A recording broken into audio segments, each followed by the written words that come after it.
Bonsoir à tous. On va continuer avec le même sujet. Est-ce que vous avez des histoires de fantômes, de cryptides ou de phénomènes inexpliqués que vous voudriez partager? Partie 3.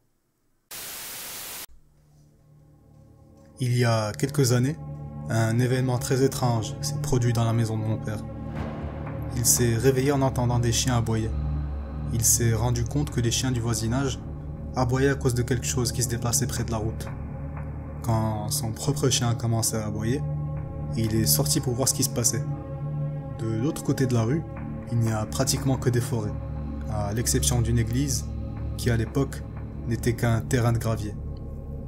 Mon père était trop loin pour voir quoi que ce soit, mais en pleine nuit, il a pu entendre le bruit de quelqu'un qui courait à toute allure sur le gravier. Plusieurs choses l'ont fait paniquer.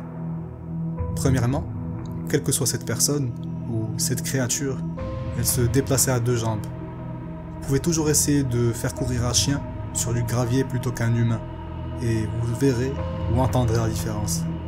Et c'était gros.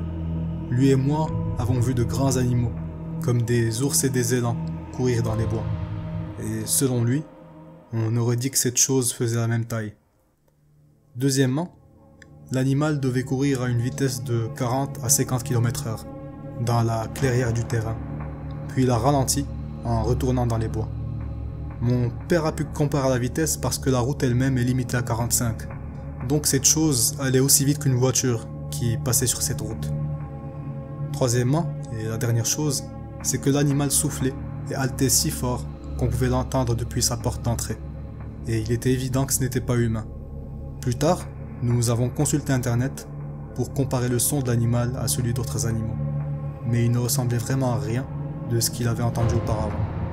Le plus étrange, c'est que les chiens ont réagi de manière presque synchronique. Il n'avait jamais entendu des chiens réagir de la sorte auparavant. Lui, ma belle-mère, mon demi-frère et plusieurs de nos voisins ont tous entendu les aboiements étranges des chiens, mais seul mon père a entendu ce qu'il cherchait. Il ne s'est rien passé de tel depuis, et je n'ai jamais personnellement été témoin d'une telle chose. Si vous voulez vous faire une idée de l'endroit où ça s'est passé, nous sommes situés à la limite de la chaîne des Cascades, et nous sommes entourés de parcs et de terres fédérales, en Amérique du Nord. C'était un matin d'hiver, et il pleuvait. Mon père et moi étions en train de courir dans l'allée pour qu'il me dépose à l'école. Nous avons tous les deux vu une petite fille en robe blanche, pieds nus, blonde, âgée d'environ 5 ans, qui s'est mise à courir au coin de notre maison et disparaître de notre champ de vision. On s'est regardé et on a reconnu qu'on avait tous les deux été témoins de la même chose. Il est sorti de la voiture et a commencé à courir autour de la maison pour la chercher. Lorsqu'il est revenu, il a dit qu'il n'avait trouvé personne. Mais il a appelé ma mère pour lui dire qu'il y avait un petit enfant qui courait peut-être dans le jardin. On a trouvé ça bizarre, lui et moi, mais on n'en a pas beaucoup parlé. Et il n'y avait apparemment pas d'enfants disparus dans la région. Quelques mois plus tard, alors que nous rénovions notre sous-sol, nous avons trouvé un album de photos caché derrière les cloisons sèches. Il était rempli de photos d'une petite fille, aux cheveux blancs, portant une robe blanche. La photo datait de l'an 1922. La famille qui vivait là, à l'origine dans cette maison, est morte de la tuberculose. Je voudrais clarifier un point avant de commencer. J'étais très jeune à l'époque et je n'ai que de vagues souvenirs de cette maison. Mais tout le monde dans ma famille s'en souvient.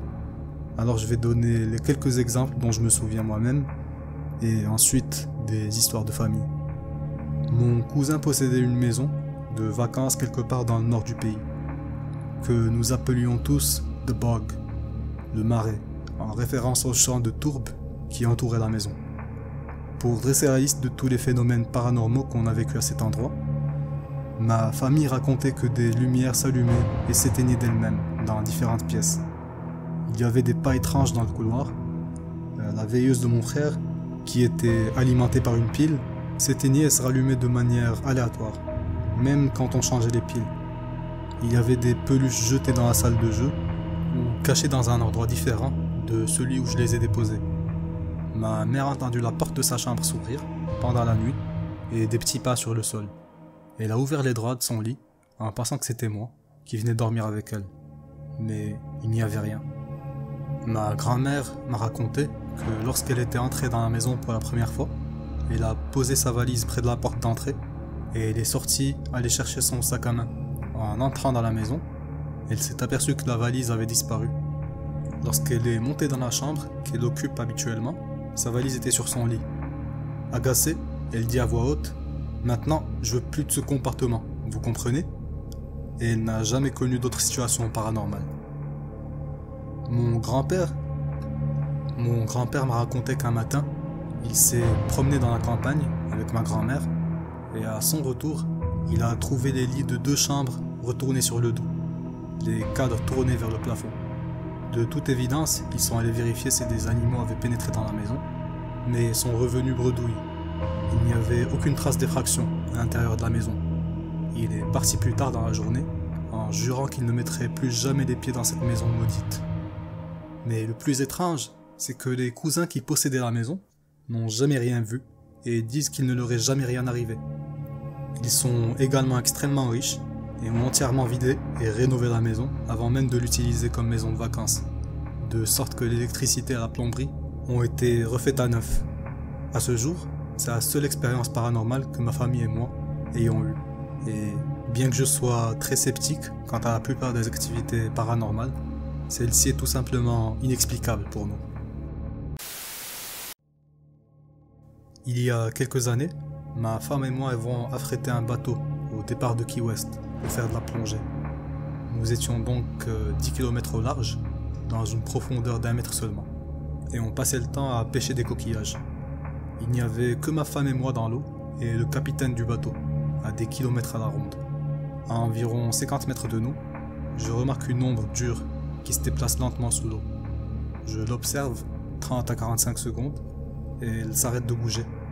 Je continue à regarder, et une tête apparaît et m'observe. Elle est suffisamment éloignée pour que je ne puisse pas en distinguer les détails, mais c'est une tête humanoïde, bleue et orange. Nous nous regardons pendant ce qui semble être 1 minute, mais devait au final être seulement 5 à 10 secondes. La tête retombe sous l'eau, et la créature repart à une vitesse inimaginable. Ni ma femme, ni le capitaine ne l'ont vu, ou s'ils l'ont vu, ils n'en ont pas parlé. Je ne leur ai rien dit à ce sujet. Je ne me suis jamais senti menacé par sa présence. Mon souvenir le plus net, lorsque j'étais face à face avec ce que c'était, est d'avoir pensé « personne ne va jamais croire ça ». Un soir, j'ai dormi chez mes grands-parents. Lorsque je me suis réveillé le matin et j'ai regardé par la porte, j'ai vu passer une femme aux longs cheveux roux, vêtue d'une chemise de nuit blanche. Je me suis dit que ça devait être ma grand-mère. Comme je ne portais pas mes lunettes, j'ai fermé les yeux et j'ai fait semblant de dormir.